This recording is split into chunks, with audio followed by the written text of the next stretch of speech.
So I'm very proud of the young man for, how he stood by his group and how he delivered. And he was smart enough to record the situation, because if he didn't, we wouldn't have known. I mean, we knew persons in the team knew that this was going on for a very long time, for decades actually.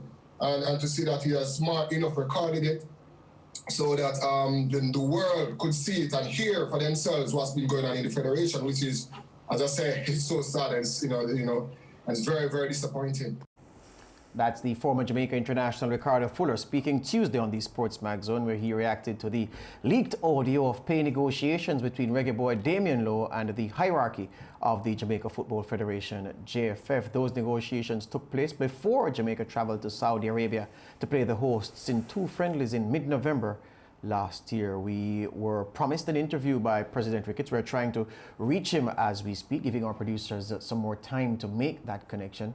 But Lance, the implications of this story run deep, because just this morning in the Jamaica Gleaner, we woke up to a story from the former soca warrior, the former outstanding Premier League goalkeeper, Shaka Hislop, saying that, he is fully in support of what Damian Lowe says, and that he's lived the experience that Damian Lowe was so frustrated by in that conversation with the JFF hierarchy, and that, the days of dealing with players like that from the administrative perspective, that those days should be put behind us. Yeah, and the past 2 days on the SportsMax Zone, we spoke first with Tyrone Marshall, then with Ricardo Fuller, 2 former Reggae Boys, international players who have had experience playing professional football, and both of them cited situations in their playing time when they had issues. Ricardo Fuller even went back to Cameroon, and Samuel Eto'o taking a stand against the Cameroon FA at one point. Yeah, and critically for the Samuel Eto'o point, he said it was a team effort, because he said that during his time the Reggae Boys were divided,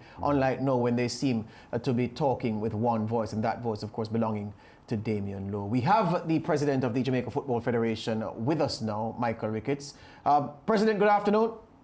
Good afternoon, gentlemen. How are you both doing? We're fine. We're perhaps we should say that we're doing better than you right now. Are we? No, I'm doing fine. Irrespective of what's happening, I do have much to be thankful for. Yes, indeed. President, what we heard in that leaked audio does not sound good. It puts the JFF in a very negative light. It makes it easy for a critic to say that the JFF is unprofessional. It makes it easy for them to say that the JFF does not carry out its negotiations in good faith and abide by best practices when doing so.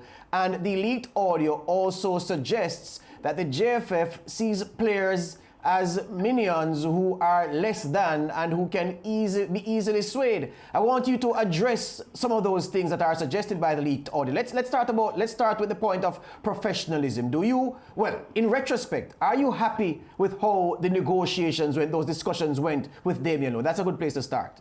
Well, first and foremost, this is just a one-off situation. We're dealing with just the tour of Saudi Arabia. One game we're talking about. We have a contract that is ready.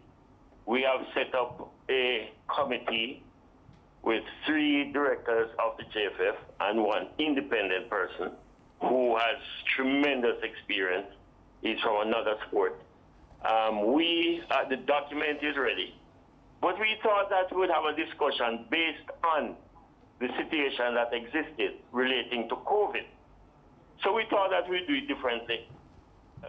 Having had COVID to contend with, because we did say that we want to give a one-off risk management fee. So that's the only reason why we had this negotiation or this discussion with Damian, because it was a unique situation and we were trying to appease them because they were fearful of going to Saudi with the threat of COVID. So this was a one-off situation. Like I said, the contract is ready, and we are hoping that before month's end, we would have put a closure to these discussions. But it wasn't, I don't think we were being unprofessional. In fact, I think we're being kind, and we were wanting to reach out to the players to give them something extra for making themselves available during this pandemic. But President, on the point of being kind, I don't think kind has any place or space in the negotiations between equals. To suggest that you are being kind suggests that you are the party with the whip hand. And because you have the whip in hand, you can crack it on the other side, and by choosing not to crack it, you're being kind, Mr. President. No, because the truth is that if we were looking at it that way, we wouldn't have a negotiation. We would just say, this is what we're giving to you, and you take it or leave it. Yes. No, we're negotiating with the players. But here's what I'm saying. The truth is that, contrary to what people think, yes, we have a pretty decent relationship with the players. But hold on, President, before we get to the quality of the relationship, before we get to the quality of the relationship, here's the thing, here's a problem I have. Yeah. If it is that you say that the conversation that was leaked was a departure from the norm, and that as per the norm, you operate you operate professionally in negotiations with the players. We have not played a game in over a year. But hold on, President, let me make the point.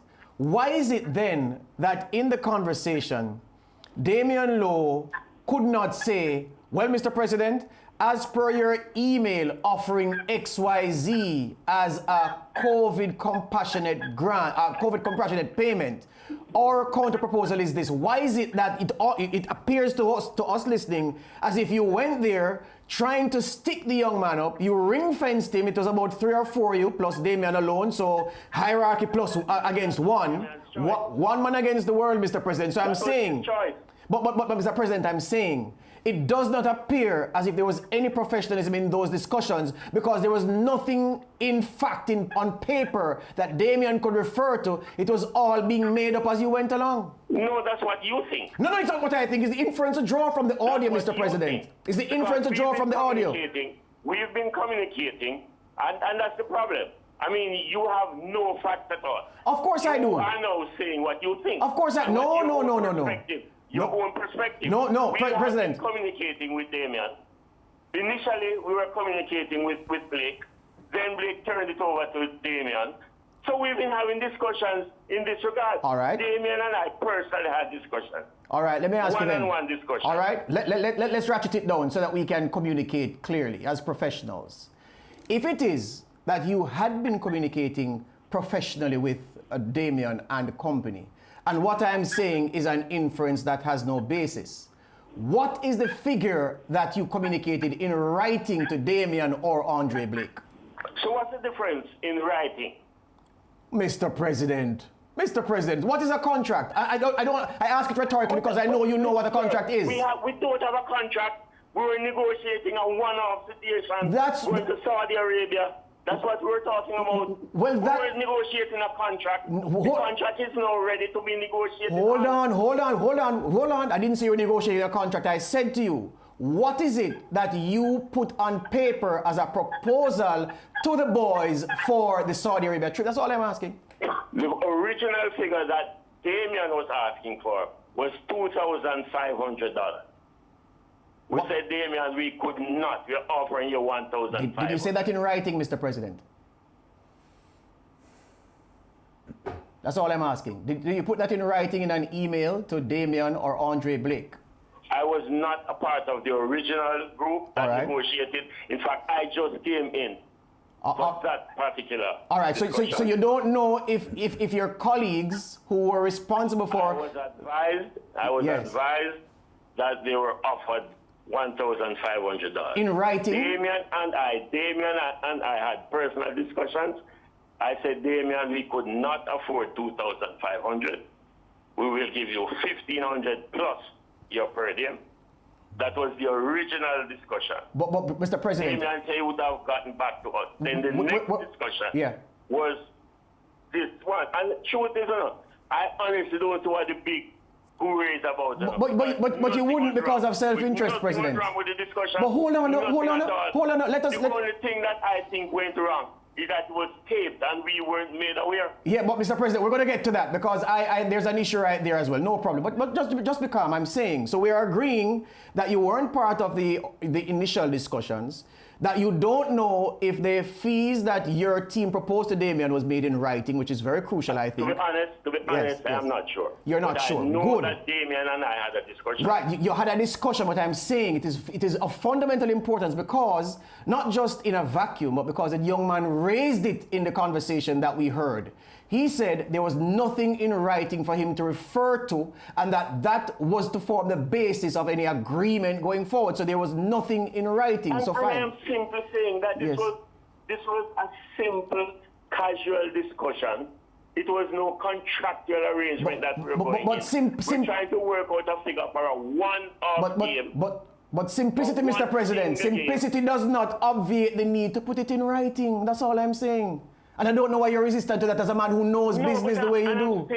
I am still saying that if we are having a discussion, we have not yet gotten to the point where we're going to have things documented. What is the big issue? We have not yet gotten to when we decided on the figure. Yes. We wrote to each other and we signed the document. But Mr. President, that is why Damien Lowe said words to the effect that the JFF was unprofessional because there was nothing in writing to represent the offer that the JFF was putting on the table with the attendant reasons for only being Not yet, Lance, not yet. Mr. Davis, not yet. But hold on, but that's what I'm saying. That is what the cinder that sparked the rest of the coals, you know. Damien and I, we were having discussions. We were never yet gone to the point where we are going to sign a document. We did eventually. But I'm saying, sign a document. Mr. President, hold on. I'm saying to you, just give me some time. I'll give you the time back. I'm saying, as a man who understands business and knows how business works, regardless of the fact that you have a direct line to the player, you have a very good relationship with him. I have no doubt about that. That's not on trial here. Nothing is on trial here. I'm saying, are you saying that you didn't need to put in writing, the JFF didn't need to put in writing, and you admitted that you came in late? Fine. Not yet. So you didn't need to put in writing that, gentlemen, we're offering this, are you accept? Why not yet? At what point will you put it in writing? When we agreed at the figure, we documented it, and both parties signed it. No. I'm sorry, Mr. President, that's not good enough, and that's why we have the problem here. Because, again, you say you do not see the big issue with what happened, except for the fact that it was taped behind your back or without your knowledge. And I'm saying to you that there are more serious problems beyond the fact that the thing was recorded and leaked. What are they? I've just adumbrated them, Mr. President. I did. That's what we've been doing since the start of the conversation. I'm still disagreeing. But you would. I'm saying this is a one-off situation.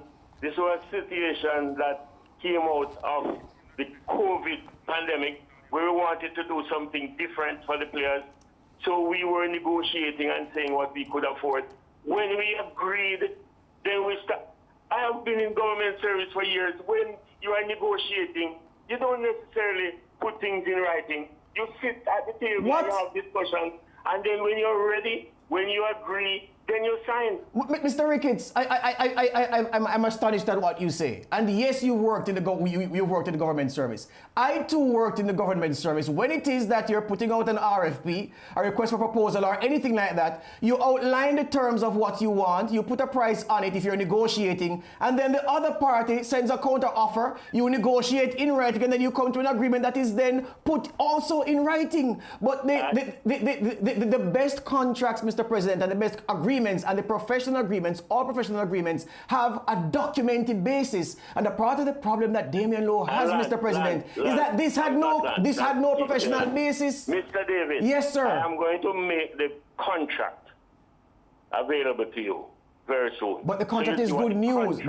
Mr. Ricketts, negotiated, which is different. Mike Ricketts, the contract is good and we welcome the contract, but I'm saying to you that the problem that people have with this, and it's not just me or us here at SportsMax, I'm saying the basis of the negotiations smacked of unprofessionalism. It looked as if it was one tuna fish, again, in a pool of sharks, and that you were trying to use moral suasion and the strength of your personal relationships to sway the young man who was saying, but hold on, this is unprofessional. Where is what you've put on the table in writing so I could at least go back with the thing in writing to my team to get a response and then come to you with? Where is the email? Why don't we put this in an email? That's what the man said. And that's why, that's the basis for my questioning of you in this segment, Mr. Ricketts. And I'm still saying that you don't even know the content of the email, whether it was It was. But you admit that there was no email. Whether there was a figure in the email. But you say there was no email, President. Make up your mind. Was there one or was there not one?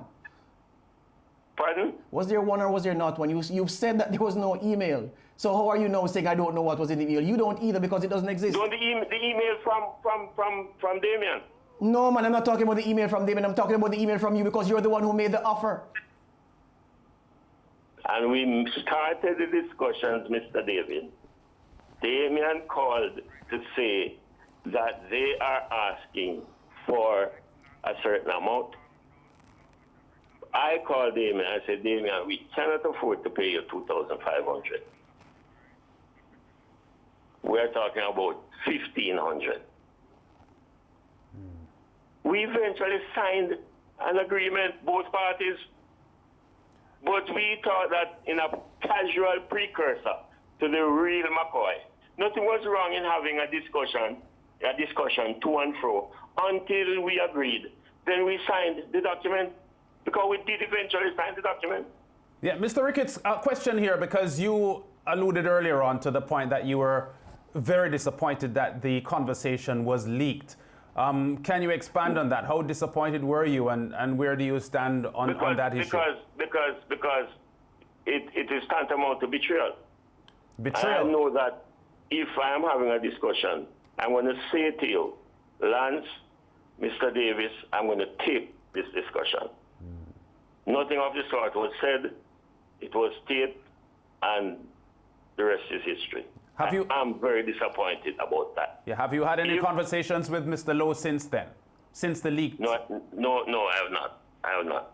Do you feel minded to? Because you're calling it a betrayal. So I'm suggesting that you must have a position on that you would want to present to Mr. Lowe and the players. I would just want to say to Damien that I have a real issue with that. And in the future, if you want to tape a discussion, because the truth is, if he had said that to me personally, I would not have had an issue. Because certainly he would probably want to play that tape for the other players to hear. Yeah. I wouldn't have an issue. Did your management team record the discussion as well? Say it again? Did your management team record the discussion as well?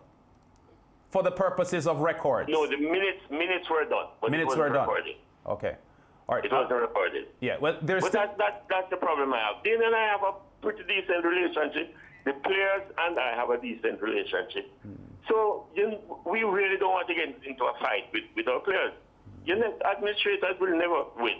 Yeah. But we want to ensure that we have a relationship with our players. To be honest, what we must ensure is that when we have these negotiations, we are balanced. Yeah. To be honest, I didn't think Damien Lowe wanted to get into a fight with you guys either because his posture was very professional and very well measured, we must say. We have a lot more to discuss on this issue, President Ricketts. We are going to a break. Stay on the line. We'll be back in a moment.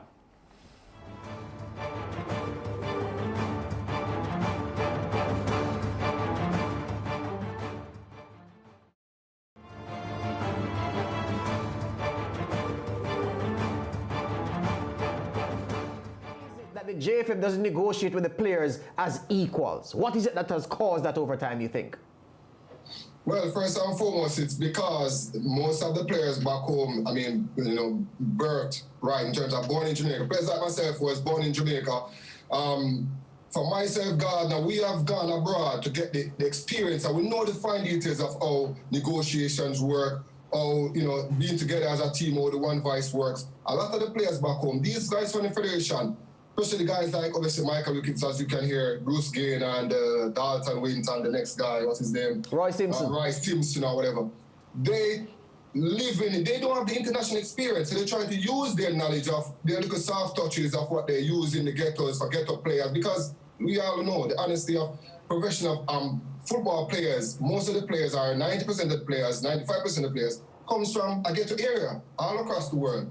Former Jamaica international and Stoke City standout in the English Premier League, Ricardo Fuller, appearing live on the SportsMax Zone on Tuesday afternoon, discussing the leaked discussion between Reggae Boyz captain Damian Lowe and Jamaica Football Federation officials regarding fees to the players over their two-match schedule in Saudi Arabia back in mid-November. We've had one segment already with the president, Michael Ricketts, the JFF president he is, who said in the first segment that he felt betrayed by the leaking of the discussion that Damian Lowe had with the hierarchy of the Jamaica Football Federation. He also, in the first segment, stood by his position and the way the discussion was conducted, suggesting it was just a one-off and that wasn't the general trend of how the JFF discusses its business with the players, which Ricardo Fuller, as you just heard, suggested that he didn't think, based on his experience, that it's anything new for the JFF officials to deal with players in this manner. So that's where I'll start, Mr. Ricketts.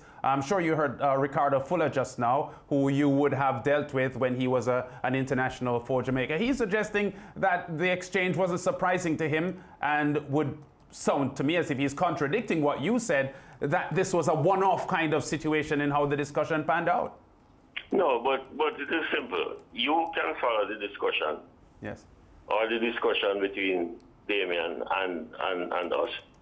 And that would make it very clear that this was just this one-off situation. That ought to be very clear. It isn't really. It isn't really, especially when we think of discussions we had with Tyrone Marshall on Monday and Ricardo Fuller yesterday. They are suggesting... No, but Lance, I'm saying, what does Tyrone Marshall and Fuller have to do with a situation that existed a month or 6 weeks ago? No, we were having a discussion with Damian about a particular tour. I know, about a two-game tour. Yes, but Mr. Ricketts, they both listened extensively to the leaked discussion, and they're suggesting that it didn't sound, in the way the interaction went, much different from their playing days, which was more than 10 years ago. Well, I don't know about that, but all I'm saying is that we were having a discussion with Damian on this one-off situation, which was very unique, that it was during the COVID pandemic. And nobody seems to be trying to understand that this was a one-off situation with the pandemic, and we were trying to work something out with the players. All right. One of the sticking points in the discussion, Mr. Ricketts, was the issue of the ability for the JFF to pay what Damian Lowe was asking on behalf of the players. Can you respond to that? Because it's our understanding that the Saudi Arabian officials were offering upwards of US $300,000 to the Jamaican contingent for this two-match series. And that would have factored in your ability to pay, wouldn't it? Right. And that's why we could have offered this extra for the COVID, as a COVID risk allowance. We got less than 300,000. We had to take care of airfares, which, I mean, when you move players from all around the world, it's not easy. We were moving players from Europe, from North America, from all over. So that in itself presents a challenge. Yeah. Can you confirm, Mr. Ricketts, what the final payment was to each player?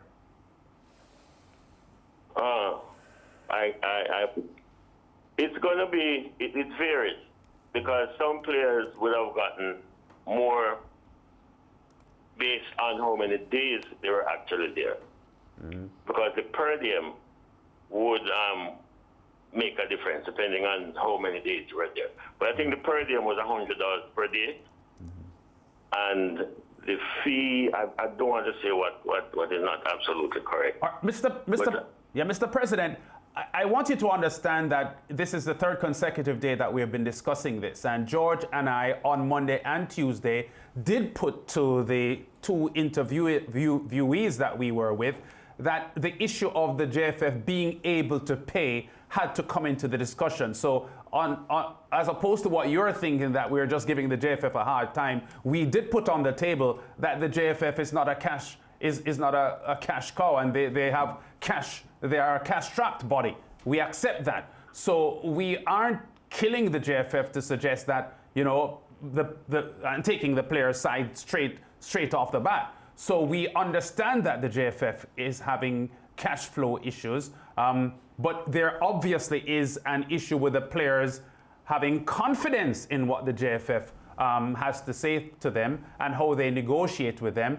and that we have to say isn't anything new. This is before your present administration. I'm happy that you have said that, Lance. Very happy that you have said that. Because, and that's where the problem or the problems are. Because going to Saudi Arabia, we could have afforded to do a lot better than what we would have done under normal conditions. And this was because we got a match fee and we were able, and I'm pretty certain that the players were tangibly paid. You know. But when you look at the situation down the road, and it is going to be a huge challenge when we make promises, when we are forced to make promises, and then we can't meet them when we promise to do so, then you hear of mistrust. But it's a situation that sometimes you make an arrangement, you make an agreement, and when you are to pay, you're just not in a position to pay. Yeah. We depend exclusively on sponsors and grants, and sometimes these are not forthcoming. Yes. So sometimes we do have issues.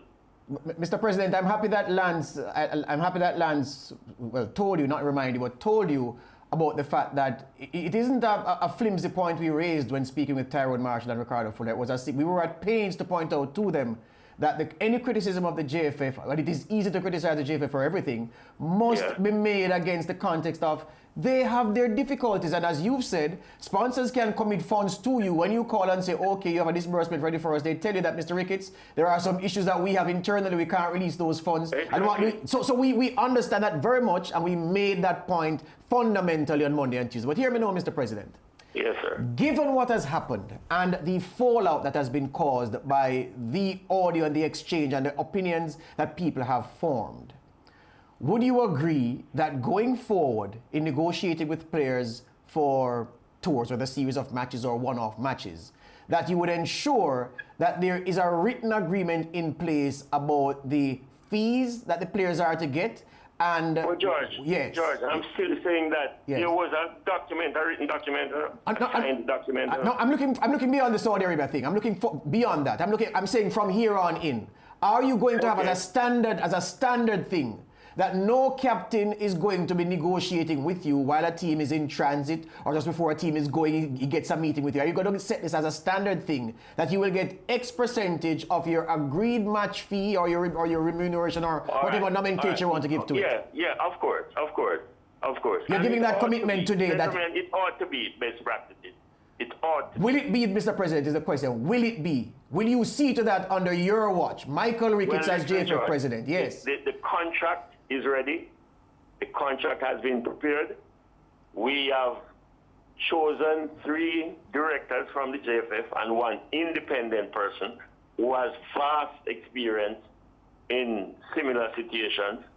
These 4 persons will present the draft document to the respective stakeholders, of course, from the players' side, and hopefully, if a situation should arise, kind of similar to what would have transpired some weeks ago, then of course we could meet with them and say this is a unique situation.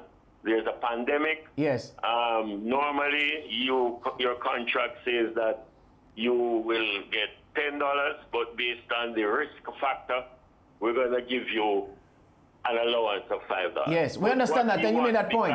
By now, yes, the contractual we understand that. But what I wanted to say to the people watching and listening to you, Mr. President, is that you will have this thing standard form, even allowing for other discussions to happen. But you'll have it standard that before you go, you have an agreement signed with the players that this is what you're going to get. You'll get X% up front or all of it up front. Will you put that in place? Can you give that commitment? But that ought to be best practice, George. I know that, which is why I'm asking if you're going to implement that. Are you going to implement that? I know it ought to be, but will it be under your watch or on your watch? It has Thank to. you. Definitely. Thank you. Hear me again now. Definitely. Hear me again now. One other thing Yes. I want to ask.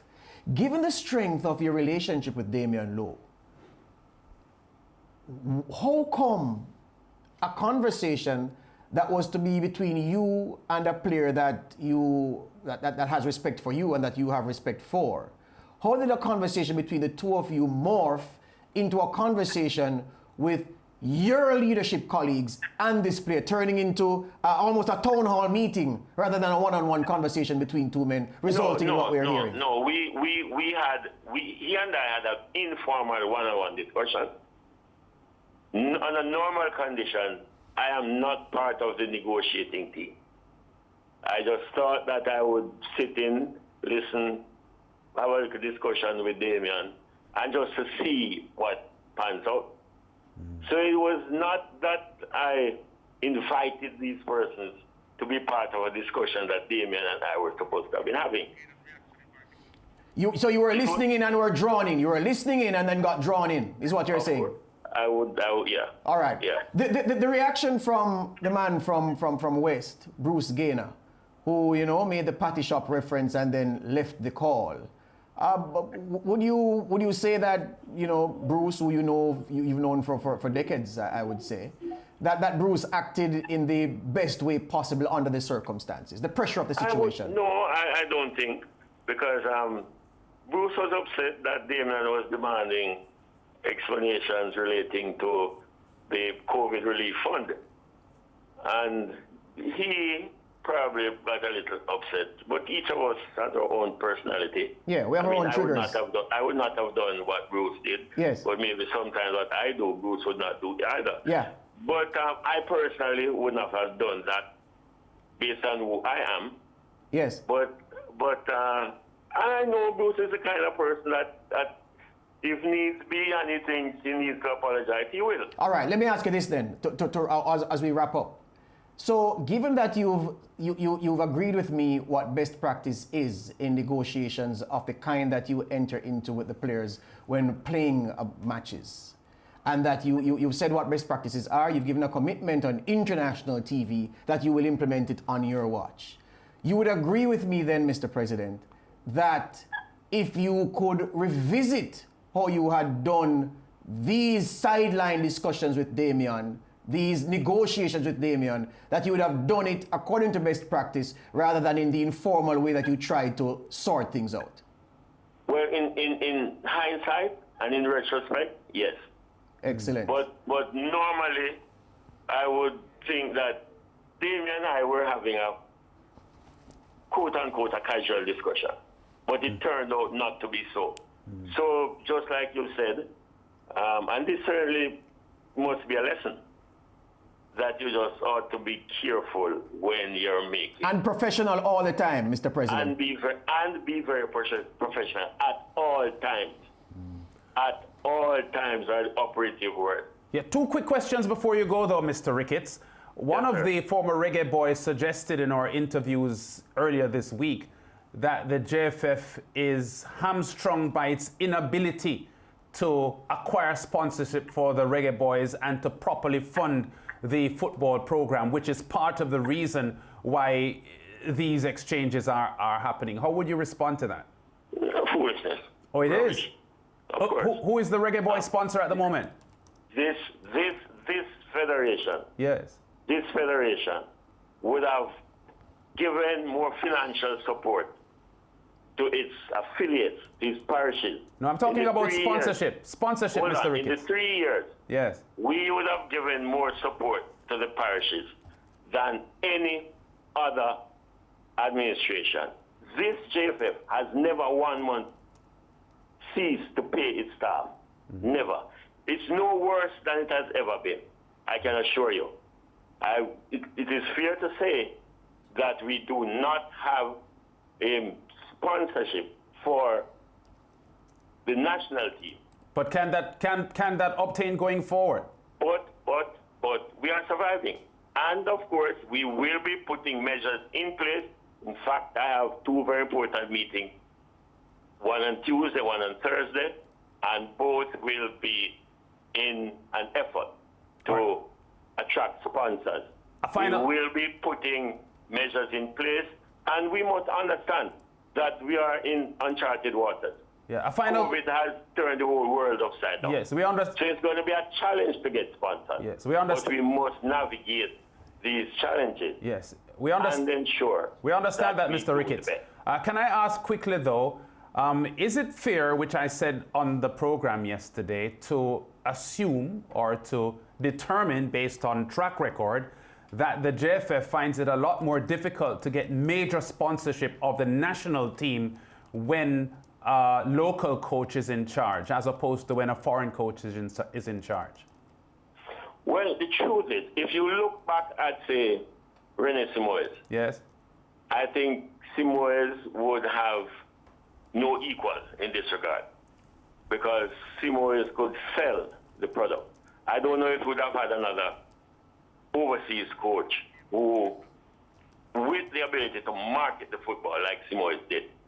But what you said there could very well be some credence to what you have said. But at the same time, you can't eat your cake and have it. Yeah, but so we definitely will be working on this. And to, of course, our coach might not have the kind of charisma and the kind of appeal of a René Simoes, but so too were many of the coaches from overseas who were unable to attract sponsors. Yeah, but even from a cash standpoint, the previous coach before Whitmore, Winfried Schäfer, the German-born, was, well, he had a salary, we were told, of about US $50,000 per month. And Whitmore's salary, as far as I know, is probably 10 or 12% of that. So that in itself is based on the funding that the JFF has to find for a national program, a huge difference, isn't it? Yeah, but we know we are connecting with parishes. We use those funds to build the parishes instead of wasting it on an individual that, I mean, we never achieved much then. So the Winfried Schäfer project was a waste? Of course it was. Okay, so you're suggesting, and you're sticking by the position, because you said when Whitmore was appointed to the job that this present JFF is not going the route of paying US $50,000 to any foreign coach because you don't have the money. Does that obtain going forward? As it is now, yes, we can't afford that. We couldn't afford that right now. Mr. Ricketts, thanks for talking to us on the SportsMax Zone. We'll be monitoring the progress of not only the Reggae Boyz, the men, but the women, because they have established themselves as world powers as well, and we'll be in touch. And George Davis? Yes, sir. You know, I want to have a one-on-one discussion with you one of these days in relation to football. Yes, sir, for sure. Yeah. I'm going to be... Will it be recorded? No. Not unless you got to record it. No problem, sir. No problem, sir. We'll talk. All right, George. Thanks a lot. All right, sir. George, serious discussions there. Yes. You see, so you know, I expected the president to fight his corner, upset as he was that the conversation was recorded, which is another thing that we haven't spoken about. I personally, well, I'm congratulating Damian Lowe for his stance again. I did so Monday, I did so Tuesday. I'm doing so today, and I'll continue to congratulate him for the stance he's taken. But we must not gloss over the fact that the recording of the conversation outside of the knowledge of the gentleman was bad form. We have to say that. It's very dangerous, Lance. I shuddered because not so much here in sport, which is a little different, but when I was in the newsroom as from a production assistant all the way up to news editor, there are several people who called me with very important things, and there are things I said about issues and about individuals in private that I would never say on air, or I would never say it in the newsroom during the daily production meetings that we had. Yes. And when the first time I heard it, I said to myself, wow, can you imagine if one of those conversations I would have had about a former prime minister, a former cabinet minister, a former opposition spokesman or whatever was played back, I would have to hide. I couldn't stay here. Yes. So it's very dangerous, and we must put that on record that it is in bad form to do that. Even as we say, well, yes, Damian, we appreciate and applaud what you did on behalf of your team. Yeah, and the fact is, leaked information is common in international news gathering and so on. And as you rightly pointed out, it is bad form. And for integrity and trust, the JFF has every right to feel aggrieved that this has gone public. But because of the nature and the exchange that people listen to, I think people are appreciative that they actually heard what an exchange sounded like between a Reggae Boyz captain and the JFF officials. Back with more on The Zone after this.